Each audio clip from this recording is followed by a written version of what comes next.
Hey y'all, you're listening to Diagnosing Sitcoms and Movies, the DSM podcast. We help make mental health more comfortable by using Black movies and shows we know and love and culture to remove stigma.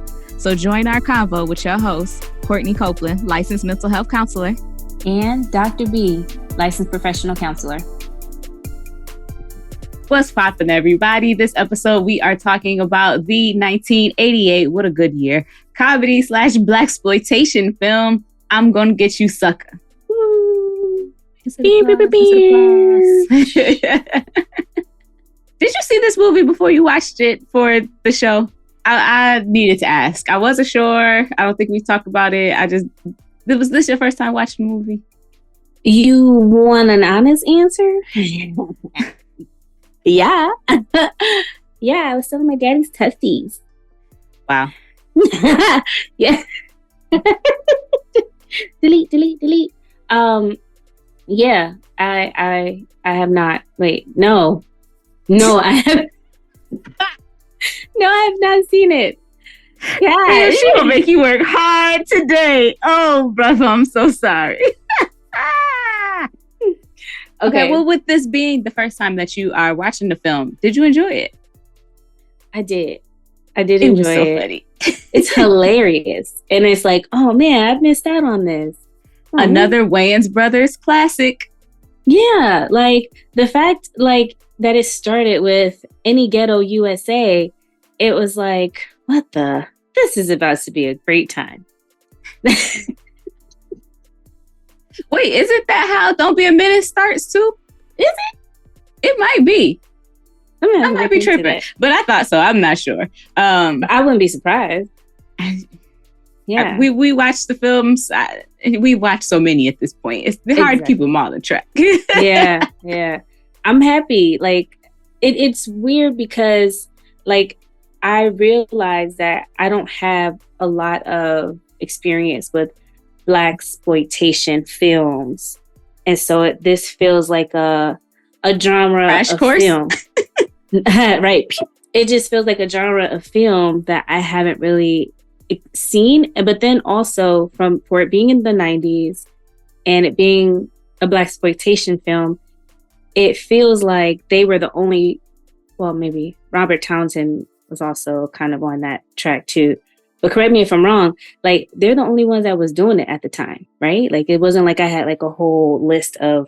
So blaxploitation films, it is its own genre, and it had its era, and it really only lasted about like 6 years. Maybe seven. I can't remember exactly the definitive years that it was in existence of what like categorizes it as a blaxploitation film. However, within that brief time frame, within the 70s, there were like over 400 films that were made. And so we was pumping them out. The creative juices was flowing. Black people was out here being great, just making things happen and creating films.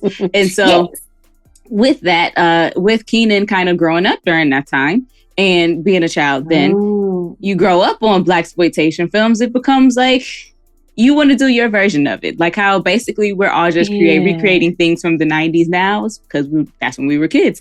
And that's exactly what Keenan was doing. And so, and more importantly, we appreciate him for it because this was hilarious. They are famous. They became famous for doing spoofs. And this is kind of their first spoof of his first spoof of a specific film genre. Now, we do have him in working alongside with Robert Townsend for Hollywood Shuffle before this, but this was his first own undertaking in this spoof area. I love that because I definitely didn't have that, but that's kind of where I was like, oh, okay, because I've been doing this for a little while, no, a little sham.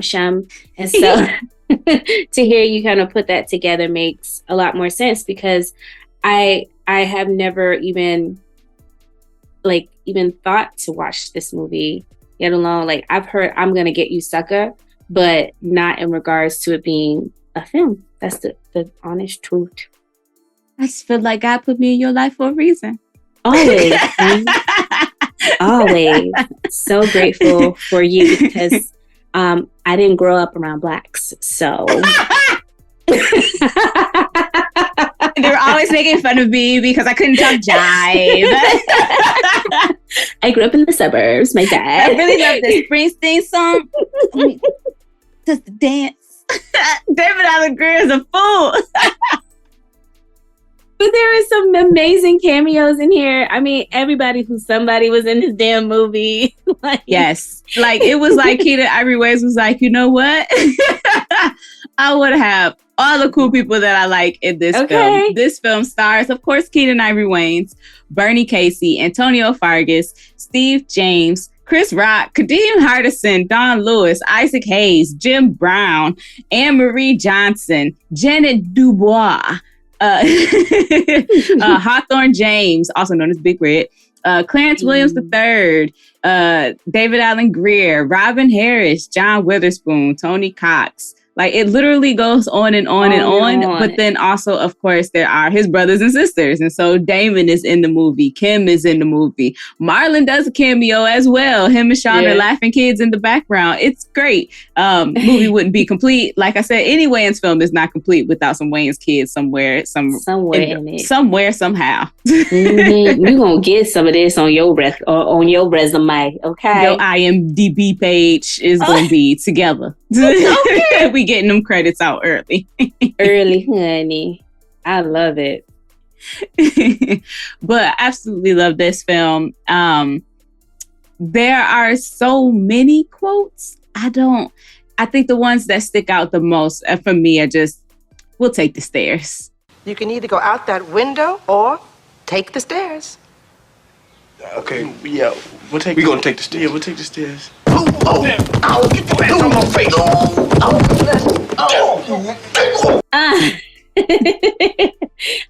That was always gotta take the stairs. Right. I was like, windows or the stairs? And now I'm really gonna start asking people that question because I live on the 13th floor.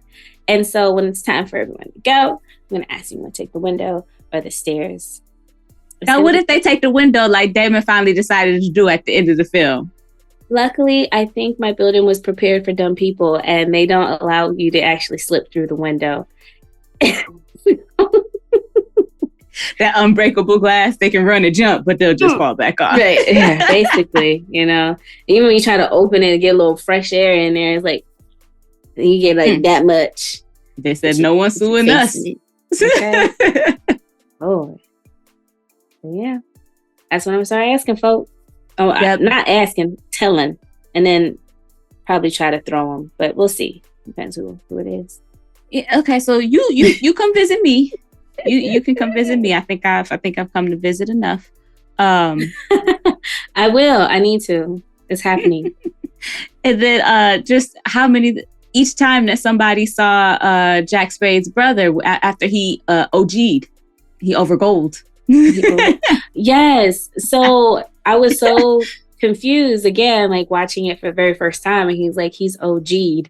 John Doe, between 25 and 30 years of age. Cause of death looks like OG. Over gold. And I'm like, oh, gee, that's the thing. And then I knew I shouldn't have taken it seriously when it said any ghetto USA. But then I was like, when I saw the cops, I'm like, oh, this is going to be serious. It's like a different type of Wayans movie. And then he said OG. And then I was like, yep, they play too much. And then they uncovered his body. And he was the famous question was asked, how did he go to the bathroom with all that stuff on? This guy looks like a fucking statue. I wonder how he went to the bathroom with all this stuff on. Right. And then I'm just like, why is everybody so concerned about how he going to the bathroom? Friends, obviously, do your chain hang low, do a wobble to the floor. Like, just throw it over your shoulder, okay? That's a lot to throw over your shoulder, though. That thing heavy. It was so many. It was, his shoes was Maybe gold. Just lean forward. I mean, lean to the side. Maybe there was an exit that he could use in between the layers.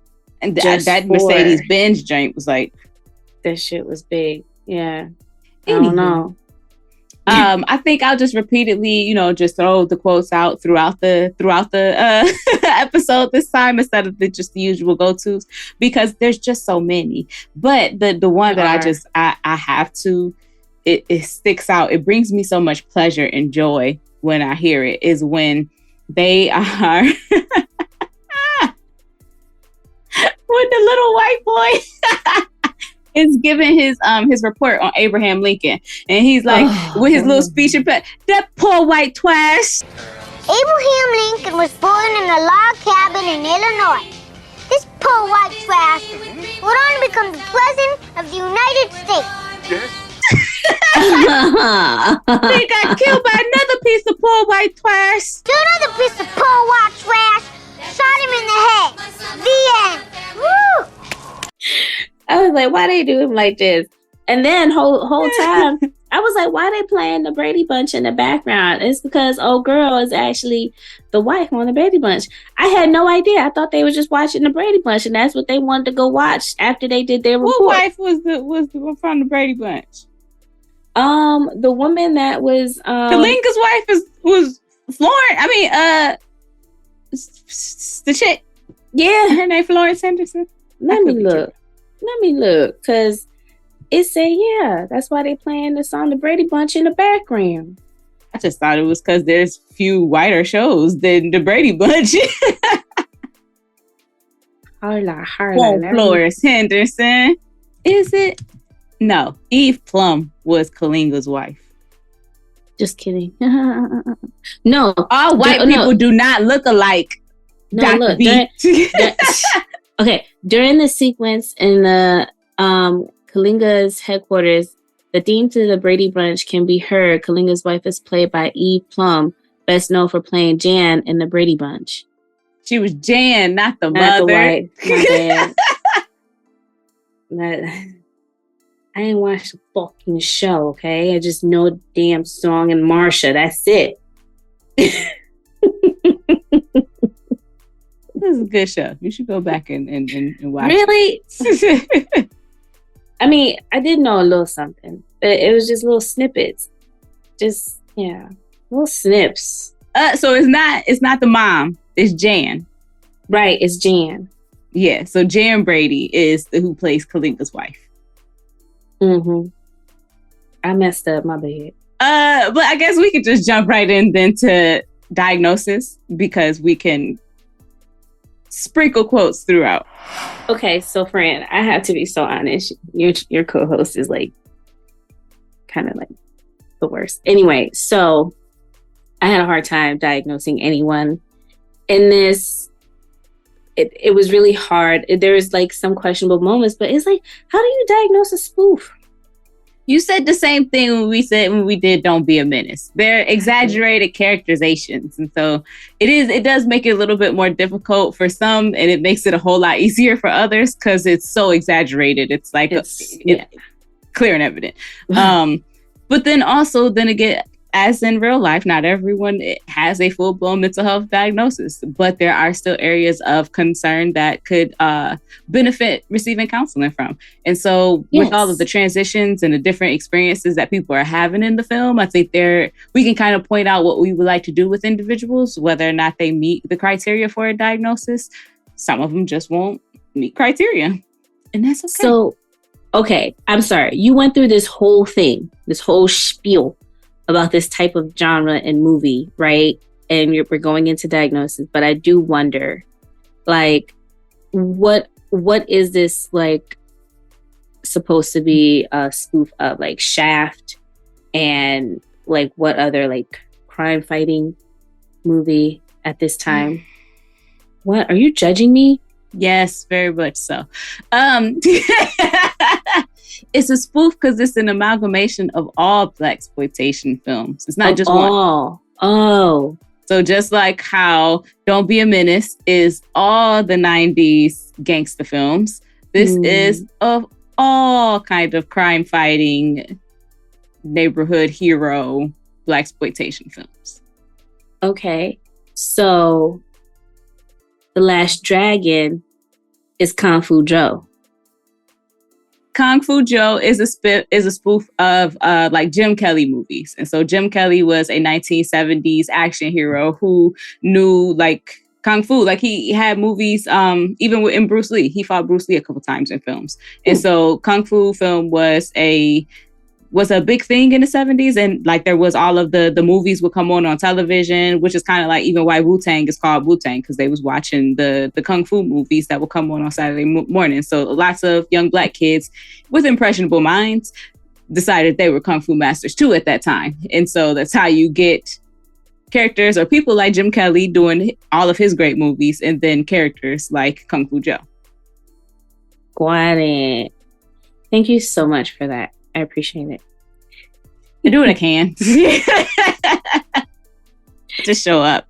I didn't diagnose Kung Fu Joe with anything because it didn't seem like he really was trained in the Kung Fu arts. So he was authentic to me. He was. He was a survivor too.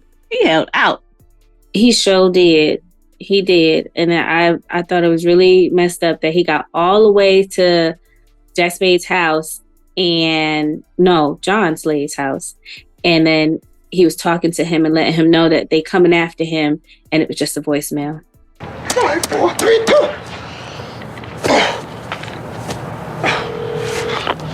Hello? Slade? Yeah. It's Joe. I've come to warn you. They tried to ambush me. And now they're going to try and ambush you and the brothers. I fooled you. I'm not home right now. But leave your name and number. I'll call you back as soon as possible. What? Okay? Thanks for calling. Bye. You ain't home. Did you have a voice message like that? I sure did in high school. It was hello. You thought it was me. Go ahead and leave a message. Childish. Did you get that from this movie?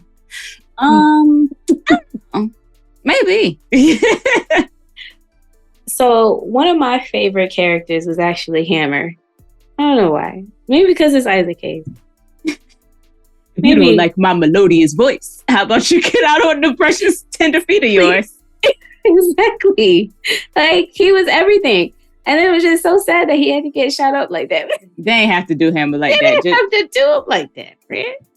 Right. Harlem shaking on the ground like that. It was just a mess. I don't know. That was the funniest part to me. So all of a sudden, you just go slip, and then. Well, first of all, I have so many questions. Like, why are all your guns like not in safety at least? Like, you know, like you just what? Why all these guns are not on your body and not secure and safe from shooting yourself up like this? I just can't. But Isaac Hayes, good question. A question that needs an answer. It does, right? Because he was ready for war. He knew that it could pop off anytime. They knew where they was going. He off safety. I'm ready for whatever. Train to go. Are you sure you got enough? You can never have enough, brother. Yeah, and when he ready to pop off, he was popping off all right. Like, popped off on himself. Looking like Owen Redenbacher.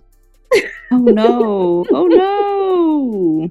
I did, however, diagnose Hammer with PTSD because with him requiring so many guns, no one else needed as many guns as he did. And then we also see him being just the irritability from at the beginning. He really was about to murder Chris Rock over that one rib. How much for an order of ribs? $2.50. $2.50? How many ribs do I get with that? About 5. 5? Okay, let me get one. Right on. One order. One order ribs. No. One rib. One rib. I sure am hungry. Make that one rib to go. One rib? One rib. You got any soda? $1. Oh, come on now.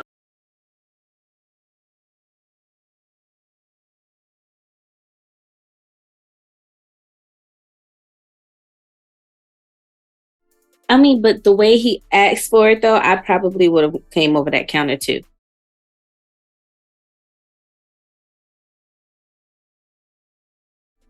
Okay. Also, it's dry as hell in this restaurant. We need a customer. Here you come in asking for one rib, not a plate of ribs, but just one. And he is hungry too. Right. And he had this whole wad of money. So it's not about the money. It's about you just being, why? You got change for 100? Why? You trying to keep on looking with your girlish figure, looking slim and tender? Like, why would you just get one rib? Maybe there's an untreated disordered eating for Chris Rock's character. Maybe that's something that we could look into. Restrictive eating habits. It's a thing. You know, that's a good point, because I didn't even think about that for him. I was just like, this annoying extra character, just being extra. And then how did he ask for his soda? Like, I just put it in my hand. He just put it in my hand. Like, my cups cost more than 15 cents.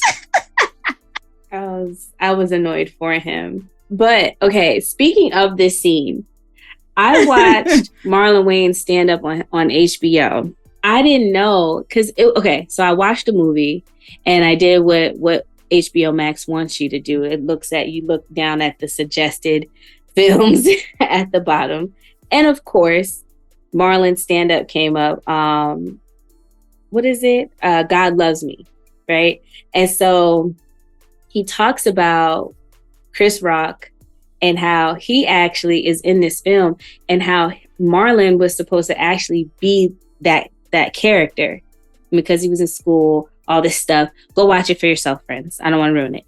And so basically, that's why he's actually the kid laughing at Fly Guy because, you know, he got his role taken away from him. He got bumped. Like, he got bumped. So he does mention, Marlon does mention about the Keenan seeing Chris at the clubs. And Chris had the bit going back then. I don't know if everyone remembers, but the good Lord, that's a lot of money. How about you just let me? And then he would suggest something outrageous for lesser money, which is why he felt like Chris Rock would be a good fit because it was right in line with the bit that he was already doing with the good Lord, that's a lot of money. And so he doesn't directly say that in the film, but it's pretty much the same thing, which is why he then was a better fit for the role, and Marlon is just laughing in the background. Damn, Marlon. I was on your side, man. You should have had that role. No. I don't even want to go through the criteria no more for PTSD. We so far removed. We done with Hammer. Let's look at Slammer then. Okay. I don't really have anything for Slammer either.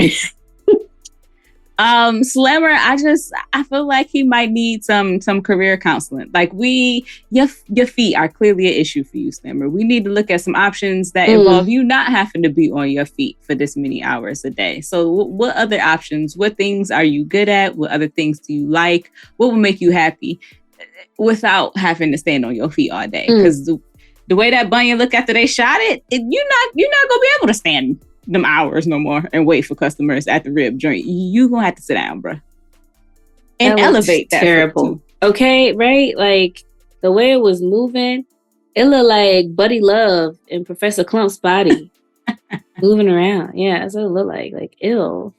That's exactly it. So yeah, we got to get Slammer off his feet. That's really all I have for him. It's just we got to find you a different occupation, sir. Because it's over. Your rib shack days is over. Your cooking, your chefing days, it's a wrap, bro. And he can't even like run through windows no more either, because that didn't prove to end well for him either, you know? Fighting just might not be for you no more, Slammer. And that's okay. We just need some career counseling. Yeah, we need some career counseling and put your time in. Out what we need. A little John Holland assessment, you know, figure out what career and is going to be more suitable for where he is right now. That's what precisely. And while we are talking about just ancillary characters, just people out and about around, talking about the brother and how he overgoes, I feel like they removed, so the DSM kind of doesn't have like specific behavioral addictions as a category anymore. And so they kind of categorize gambling under like certain almost substance abuse. Like it's just weird how they broke down like behavioral addictions. And so I would say like just the unspecified behavioral addiction, as far as the need to purchase more and more gold. We even are hearing Cheryl kind of talk about just anytime he got his hands on some money, he had to get more and more gold, and hundreds of them, Jack, hundreds. So he was owing people for the money that he was spending on the gold. It was becoming something that was clearly out of hand for him, to the point where it caused him to die. So yeah. I don't know exactly how you would treat over gold. But then I wonder if this is also like a compulsive personality or a disorder, right? Like, I could see that, but I feel like, so that's why that's my issue with the behavioral addictions. I feel like it should be a whole category up under obsessive compulsive disorders. Yeah, let me look at that, because maybe that could be the case. Because if he's getting to that point of, OGing, then perhaps it's compulsive. Which, yeah, but then we see like where it's in line with like how gambling is placed where it is, where there's the tolerance that's built up, where you need more and more, where if you don't have it, then you don't feel okay, which also is kind of in line with compulsions, where you feel like you need to be able to exhibit the behavior in order to feel okay. But it just, that is overall, that's my issue with the DSM, is how are we looking at behavioral addictions? How are we categorizing that? How are we lining like criteria? What does it look like going forward? And I feel like the next version of DSM is going to have to do a much better job of addressing behavioral addictions. Yeah, I definitely agree. Yeah, it's not a personality disorder, compulsive personality disorder, but yeah, I do see your point with the gambling portion of it. But it's like there's no specific type of diagnosis that we can give for what he was displaying at the time. So I will just categorize it. We'll have our own in our imaginary DSM that we have created for the show, the DSM podcast, DSM. There will just be a separate section for behavioral addictions, and we'll have things like tolerance, compulsions. It'll encompass both obsessive compulsive as well as just addiction elements, so that it's addressed a little bit more clearly in our fake imaginary world. Exactly. I like that. Or, some type of unsubstance. What do they call it? Unspecified substance disorder. Unspecified substance, and the substance is gold. Yeah. Or other unknown substance use disorder. That's what you get for the sake of today until we get our DSM published. We can use it now. It's ours in our mind. It's our show. Right. There. We made the rules on the show. But aside from that, I just have an issue with the fact like Cheryl and her relationship with both the brother and Jack. You was with Jack first, then Jack went to the military, then you got with the brother, then you married the brother, then the brother died, and you get back with Jack the next week. Girl, that is your dead husband's brother, you nasty hoe. Quit hopping back and forth. Danger. She smashed the homies. Jeez. I was like, why did they have to do her character like that? Like, that was trash. And then he even asked, he's like, well, what about Junebug? Well, I got with him to remind me of you. Ew, that's my brother. No, it's kind of weird. Yeah. I don't like it. I don't. Bleh. Yeah. We supposed to look at her in this nice little innocent light, but she homie hopping. Where's his brother hopping? I mean, are you surprised because of, this has been an issue with that, or their writing for women for so long. It was always the thing that comes up, whether she doesn't have a full backstory, or they over-sexualize her, or they cast her in this light that just is like, why is she like this? You're right, because we don't even see, Cheryl ain't got no family. She lived with mama. Like, no friends. Her husband just died, and ain't even nobody coming to see about nobody come. Like, there's so many questionable things about her character. Damn, Jewel not having no friends. Nobody even come for her. No. Like I'm so just yeah. So that was something that sat with me where it's like, why they always had to do women like this back in the day? Like, come on. And then it felt like it was stereotypical, like Black woman vibe. When she had a period? Yes. Yes. I can relate. So I don't. I cracked up though. Like, I can't even lie. It was hilarious. Think I should go home. Right. And again, you know how I was saying, like, my memory is terrible. I would just be seeing movies or pieces of it and not realizing where it was coming from. Like, what, you know what I mean? I think I might have been in the room in a moment and they were like, the adults in the room didn't realize I was there, and I saw it and they're like, oh no, get out. And I couldn't finish it. But that was definitely a scene I remember. Her and the one who took her wig off. I will never forget that. I know I've seen, and that's why I'm like, when someone asks me, I have to say no. I'd be like, did you see this movie? No, because I've only seen a snippet of it. Doesn't mean I've seen the whole movie. But yes.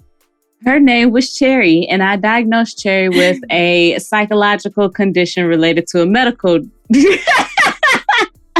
psychological disorder related to a medical condition. Because clearly physiological issues were happening. They were present. And she was really struggling with, her quality of life and relationships based on the fact that she didn't have any breast, booty, hair, missing a leg, and was perpetrating a false eye color. Again, women's stereotypes. But it reigns true now more than ever with all of the things that women are doing these days. I wouldn't be surprised if a hoe just tossed the leg back and was like, "Don't make me hop after you." I mean, I don't know. I have mixed thoughts. It was definitely hilarious, and I could see how, that was something that influenced, that scene from Fresh Prince of Bel-Air, when, old girl and Will was downstairs. The body is hers. Right. I feel like there were so many times, like, within, like, Black film that you've actually seen that joke repeated. Girl, I've been trying to tell you, you missing out on quality references. Just, I don't see how you went throughout your life. Just so some jokes just went right over your head because you was missing the reference point. A lot of jokes go over my head.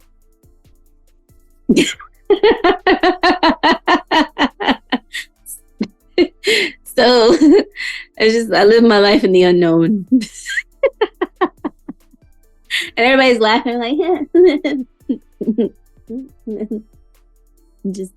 What would you do if Cherry was your client? And she took all that shit off in front of me. What? I don't know.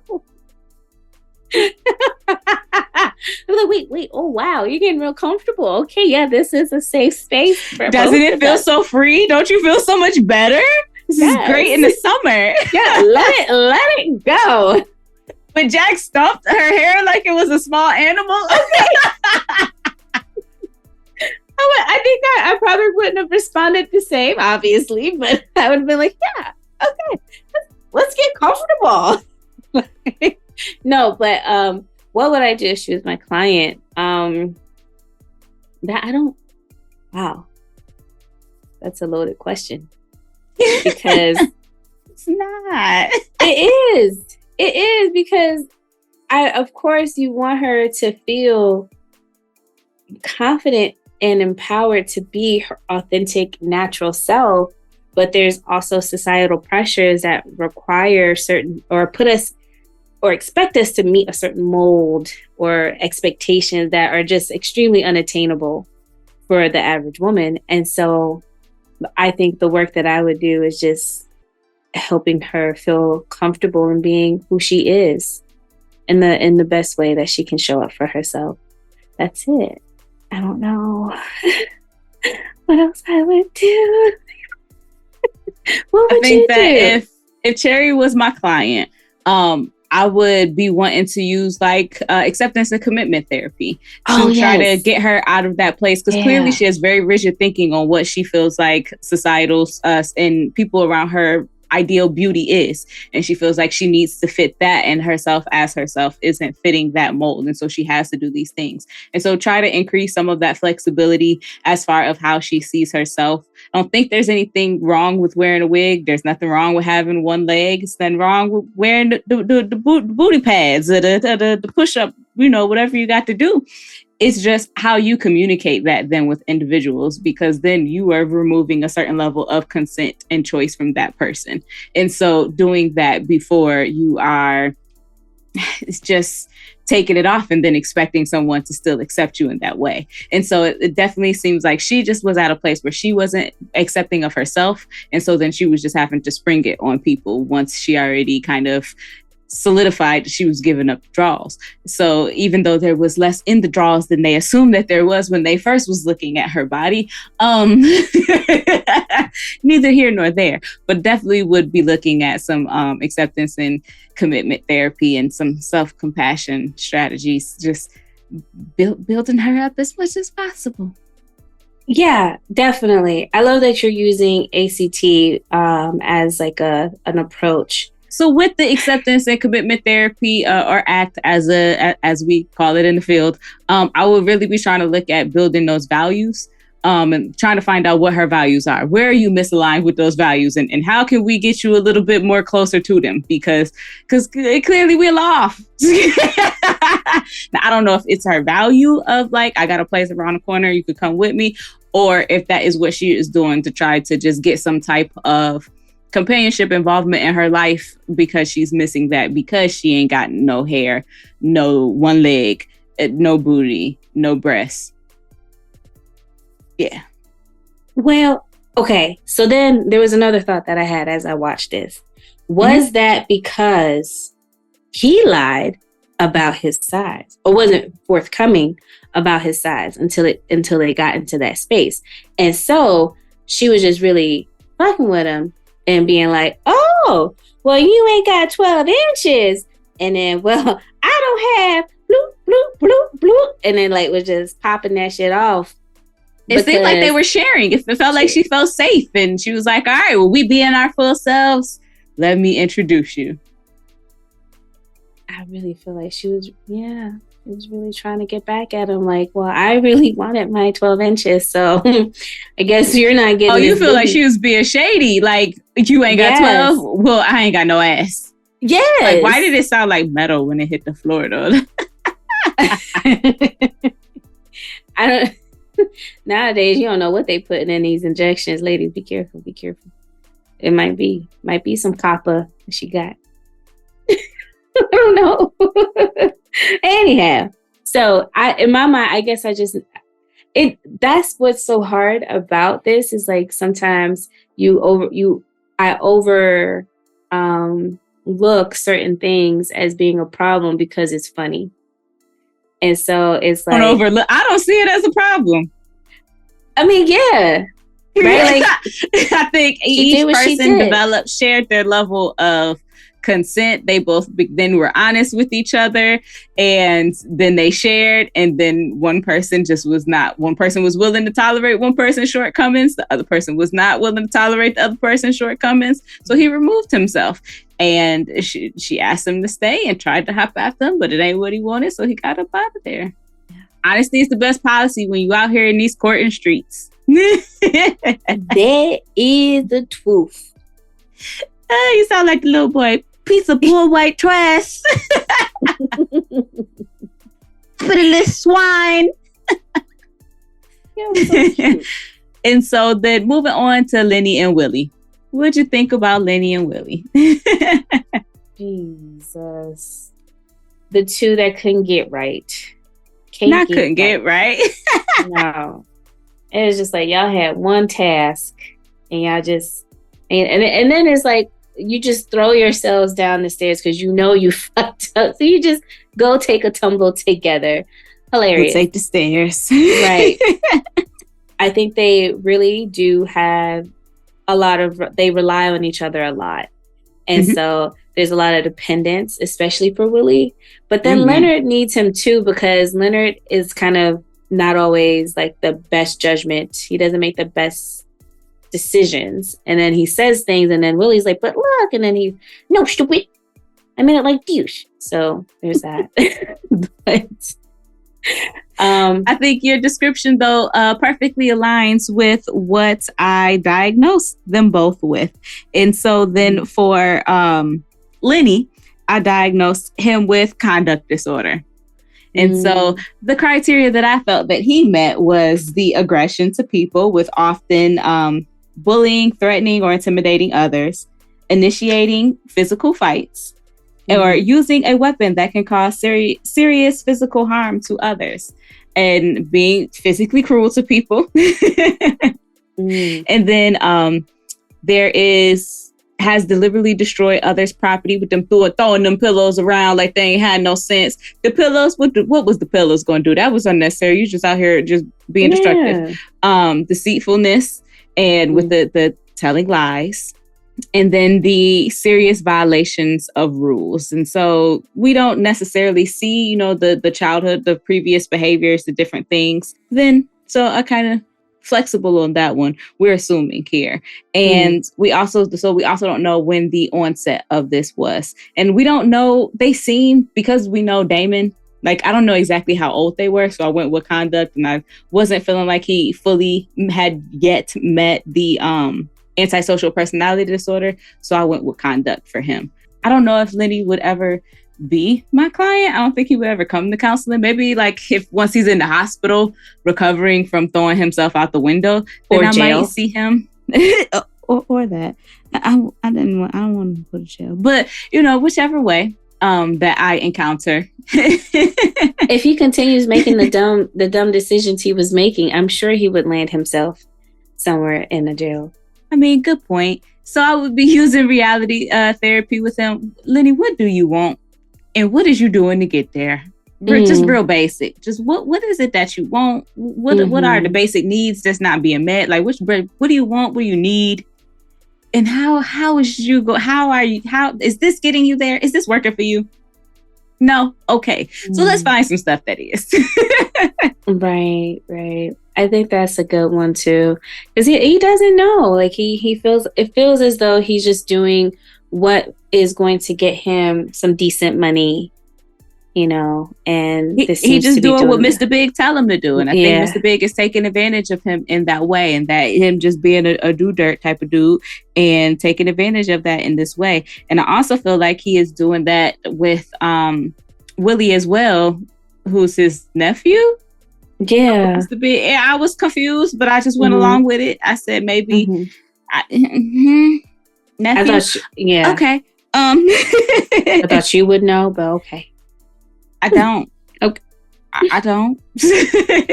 And so with Willie, I went with dependent personality disorder, kind of aligning with some of the things that you had said earlier, with some of his behaviors and kind of going along and being told certain things. And the criteria that I felt that he met for that disorder was having difficulty making everyday decisions without an excessive amount of advice and reassurance from others. What we gonna do about the girl? Just everything. Just get the door. Watch the door. Right. All of those things. Yeah. And then the needing others to assume responsibility for most major areas of his life. Having difficulty expressing disagreement with others because of fear of either loss of support or approval. And also going to excessive lengths to obtain nurturance and support from others, to the point of volunteering to do things that are unpleasant. Just the nature of him being a goon in the first place. It seems like he was just doing for the approval and the support of Mr. Big. Yeah. And then unrealistically preoccupied with fears of being left to take care of himself.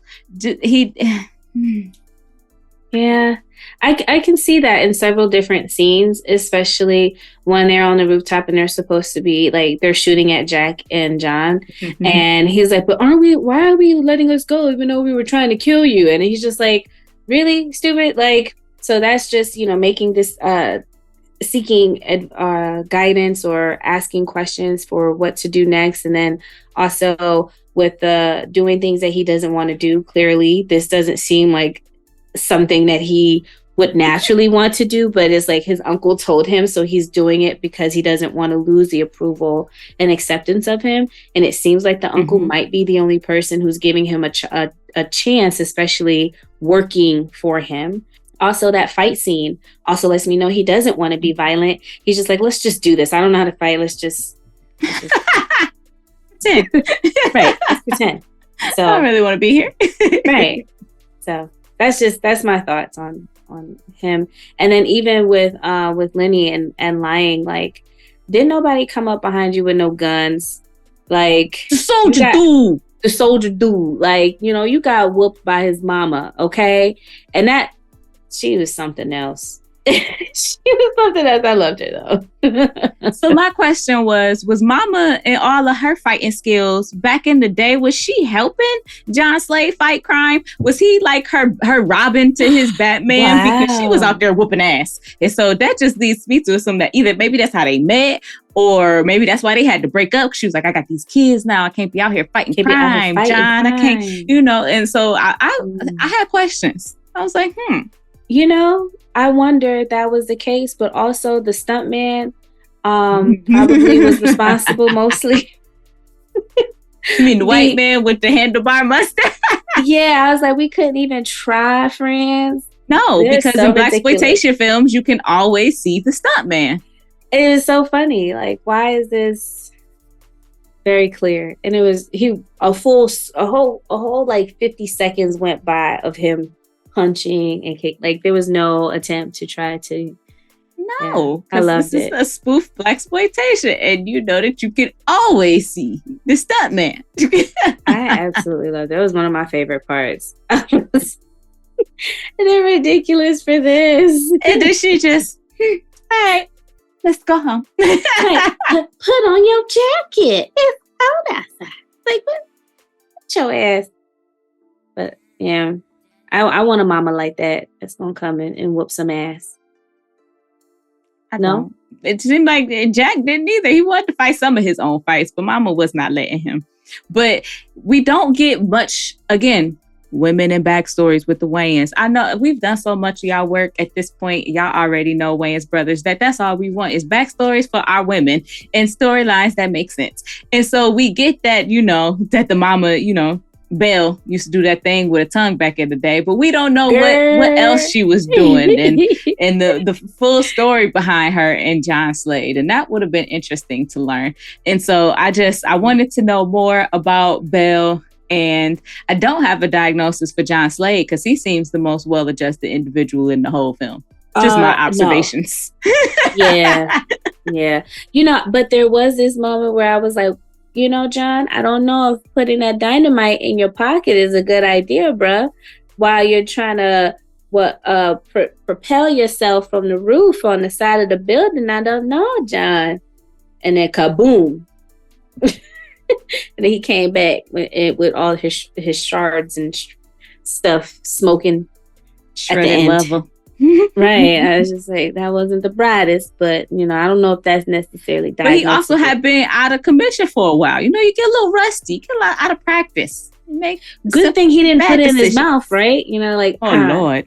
I hold on to this. I was like, oh, don't. Like, that really would have ended things. Like a cartoon? What is he, Bugs Bunny? Well, why the hell would you put it in your pocket?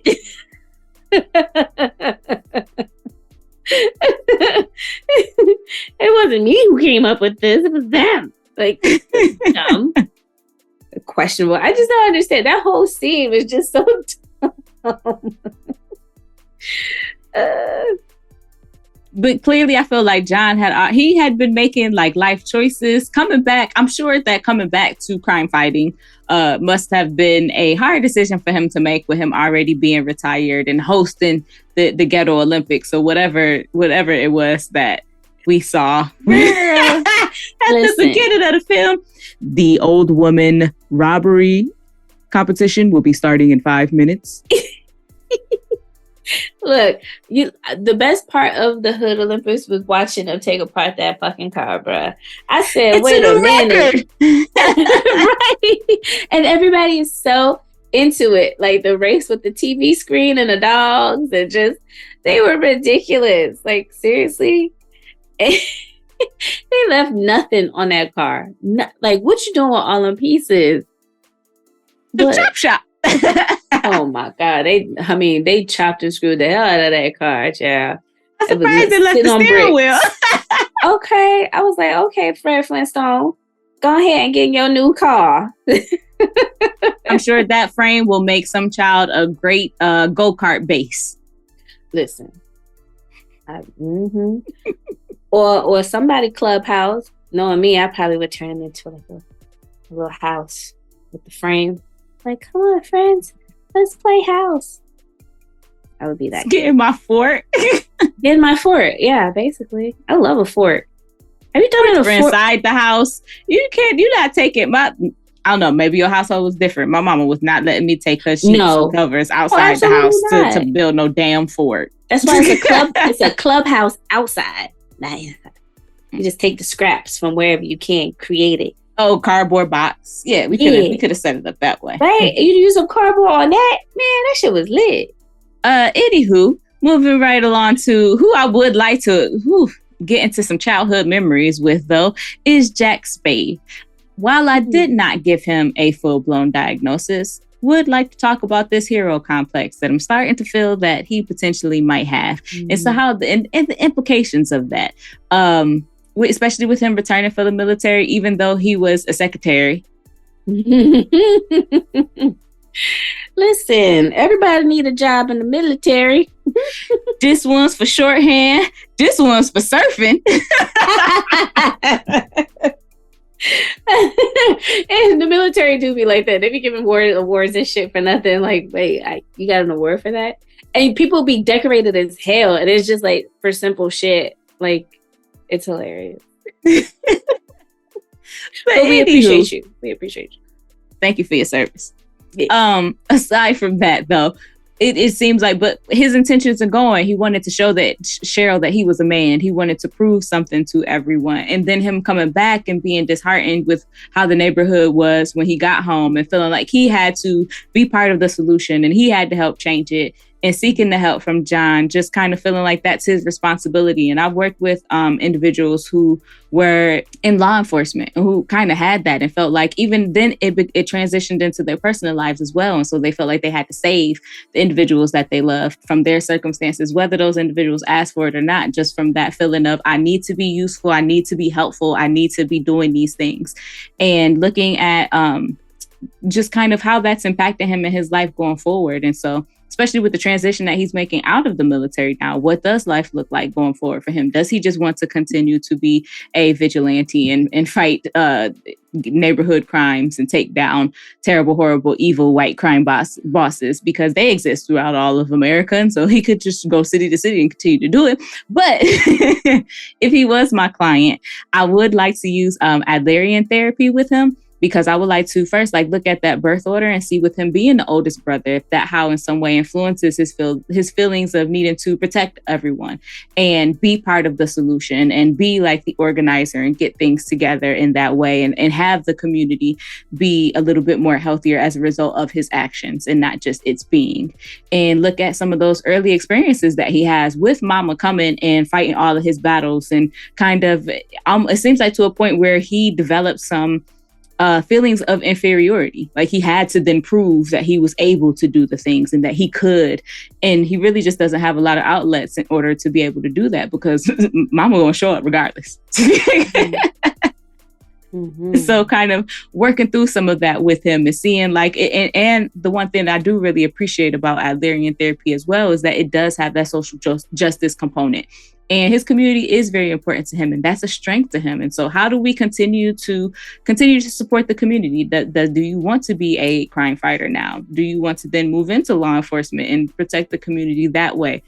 Are you and John Slade just going to open up your own private something that y'all do and protect, and individuals from the community can come and get y'all support that way? Just what does this look like going forward? And how does this impact your relationships going forward? Like this relationship with you and Cheryl, like what does that look like? I have questions. Yeah. But I do feel like the prognosis would be positive with Jack because he does have a lot of strengths. He does have some insight about himself, and none of his intentions are bad. Yeah. You know who I think he would really partner up with very well? Him and John. Blank Man. I think they should join forces for fighting crime together. Well, Blank Man doesn't come around for like another 5 or so years. So, but now that they've come together in my world, they should partner up. Oh, okay. Mm-hmm. Yeah, that's just my 2 cents. Anyhow, but anyway, I do agree that going with a Adlerian approach would be beneficial for him. And I also think again, adding some career counseling into there, seeing what it would look like to transition from being active duty into the civilian world, which is difficult, right? So what are the VA services that are you're provided, and how are you taking advantage of some of those resources, what's lacking, and then picking up from that position, and then also making sure that we get him his theme music. And I think he did an excellent job choosing KRS-One as someone, as a part of his theme music. I think that was a really good choice. But we need to solidify something, really get him out there as a superhero. Every great hero has to have some. Right. Not a superhero, every hero. Yeah. Mm-hmm. Mm-hmm. Right. Which now I think I take it back. I don't think he would be a good fit with Blank Man. Yeah. Blank Man has theme music though. They just would have their own separate. Yeah. It was Be a Superhero. Oh, yeah. That was his. He had R&B group. Right, yeah. Yeah. Wow. Okay. Jack Spade is a little more edgier, so he would have. Yeah. That's why I'm like, are they nice still with a whole turntable just hanging from his chest? Right. Yeah. I like that. Cool. Mm-hmm. And then the girl who job just was to pump it up. I don't know if you noticed her in the background too. I did. Yeah. I did it. Yeah. So she did. Oh my gosh. I love it. So what would be as a hero therapist? We're out here saving lives and helping people every single day. What would be your theme music for helping the people? What would be my theme music for helping the people? Mm-hmm. Ooh, child. I don't know. What would be your theme music? I guess it depends. Like, are we looking at just for like actual like therapy? Mm-hmm. Okay, for like actual therapy, I'm thinking. I think that it would be either like it would be the Jackson 5. Let me show you the way to go. Mm-hmm. Follow me. Ooh, yeah, that's a good one. Follow me. Mm-hmm. Yes. Yeah. Okay. Yeah. See, I don't know. And then for like group and like stuff like that, it would be a DMX Party Up. Because woo, y'all gonna make me lose my mind. True shit. I really think that your theme music is great. And I'm still slacking because it's like a part of me is like Barney, I love you. And okay, very interpersonal based. So, you're telling me a lot about your therapeutic approach. Very interpersonal. Yes. Mm-hmm. Keep going. And then when it's time for me to get going and chopping people up in their throat and shit, it'll be About Damn Time with Lizzo. It's about damn time. In a minute, I'ma need a sentimental man or woman. Like that's my jam. So okay. Who also had theme music, even though it was short lived, was Fly Guy, who gave a Z code of problems related to release from prison. He needed to get adjusted. He was he's still in the 70s. And it was damn near 90. He just needed to catch up. But once he did, he came and fly. Didn't he with a little pea shooter gun? Yeah. He did come in there. I thought he was done. I was like, oh, damn. He just came outside and had his self-esteem just shot down. He didn't come back out. Kids like Marlon chasing him and shit. You see my shoe broke. Right. Now you see I'm running. I'm running. My one good shoe. I was really concerned about the fish. Like, why the fish had to die like that? Well, them fish should have already been dead because he was in prison for a long time. Who was feeding the fish? Was the guards feeding the fish? How the fuck they was new? You get released in the shit that you came in. Those are... No, he went back home and he changed his outfit. Oh, so them won't his clothes? That won't his fit that he had? Yeah. From 72? No, because he got arrested. He wore to the players' ball? Yeah, that was something different. But who was feeding the fish while he was in prison? No, because he went out and he bought it. He went to the house. You said he went to the house. He bought it with what money? His whole money, girl. Hip him. Where the hoes at? Right here.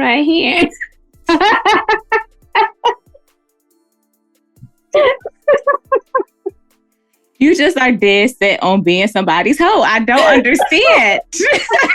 But you don't want to be a bottom bitch. It's so backwards. I'll never get it. It's not for me to understand. You know what? Moving right along.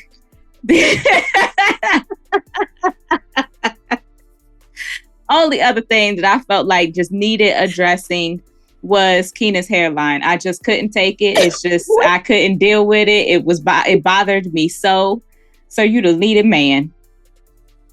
It is so funny that you say that because that is the only thing Evan would not shut up about. It was terrible. What is up with the hairline and back in the day? Like, did they not? I'm so glad that Keenan just didn't. You see, the man went bald early. But the back was nice.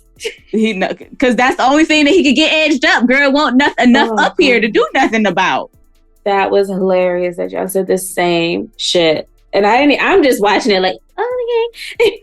And then it wasn't. Charlotte bothered me so. Girl, I looked at it and it was one of them scenes that was like, had his face in the camera. It was like, yeah. What happened? Why didn't they care, friend?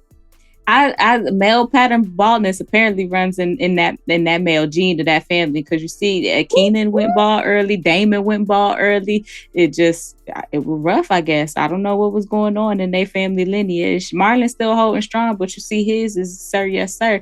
So it's only so much longer that he can hold on to that as well. The only person who I did not give a real diagnosis to, but then am adding on a fake DSM podcast, DSM diagnosis for, is Mr. Big, for the the evil spirit, the evil man, bad man syndrome. Just, you know what? It's the bad man.